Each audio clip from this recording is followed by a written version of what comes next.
In this video, I'm going to give you an introduction to the public domain and just give you a brief outline of how you can use public domain works to create your own work from that. I'm going to speak specifically about ebooks, but there's many other things in the public domain such as art, software, you name it, it's here. Okay, so one of the sites that I like is called manybooks.net. It has actually taken a lot of the things from Project Gutenberg, which is the main source of public domain works, and it's made them a little easier to navigate through. So what I do is I always go with genres. Now you can do this any way you want, but I like to look at genres and then decide what type of book I want to create from here. So let's go to cooking and see what we have in here. Okay, so you can look through these until you find something that looks interesting to you and that you might want to create a product from. Okay, so let's say we were going to create a vegetarian cookbook. So you go into the product here and you get some information here. Up top you have the original author, the date it was published, language it's published. You see how long it is here. This is a number of words, a number of pages, location. Of course, the genre we already know, how many times it's been downloaded, when it was added to this site, and the ManyBooks.net number, and the source, Gutenberg.org. And then down here we have some excerpts. So it just shows you some of what's in here. Now what you want to do is you're going to want to download it. Now there's a lot of different formats that you can download it in here, and it depends what you're going to use to edit it. I don't suggest you bring it down in PDF, because PDF is really a readable format, not a writable format.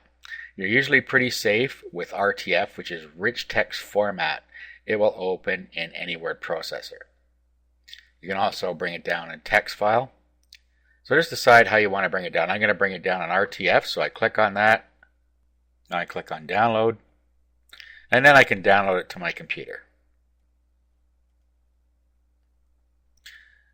Okay, then I can go ahead and open that. Okay, I just opened it in WordPad here. What I actually am going to do is I'm going to do an open it with, and I'm going to open it with openoffice.org. If you don't have a word processor that will create PDF files for you, you can download for free a program called OpenOffice. Just go to openoffice.org and download it, and then open it with the writer. So I'm just going to open this with OpenOffice. Okay, so I'll select openoffice.org here. We'll open it up. Okay, and we have more robust features in here. Okay, so there's some stuff in here. Now, what you're going to want to do, first of all, is rearrange the book. As you can see here, this is a real jumble here. So you'd have to go in and really fix up any text errors and reformat it. Now in this case, I noticed that when I opened it with WordPad, it's actually formatted correctly. So what you might want to do is just save it in WordPad and then reopen it. So what we'll do here is we'll just save as,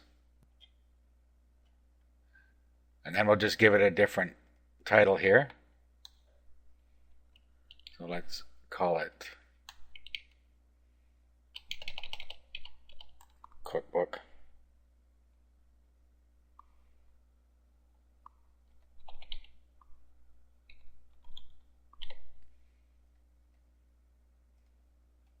Okay, now what you could do is just open up Cookbook with OpenOffice.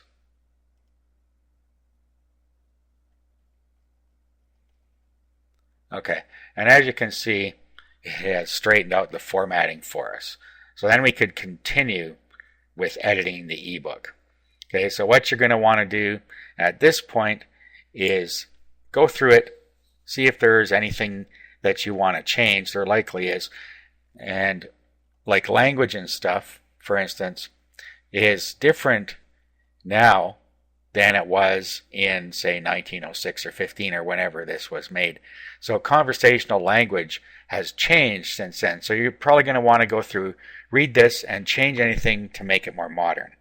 You also decide what content you want to put in here, any other changes you want to make.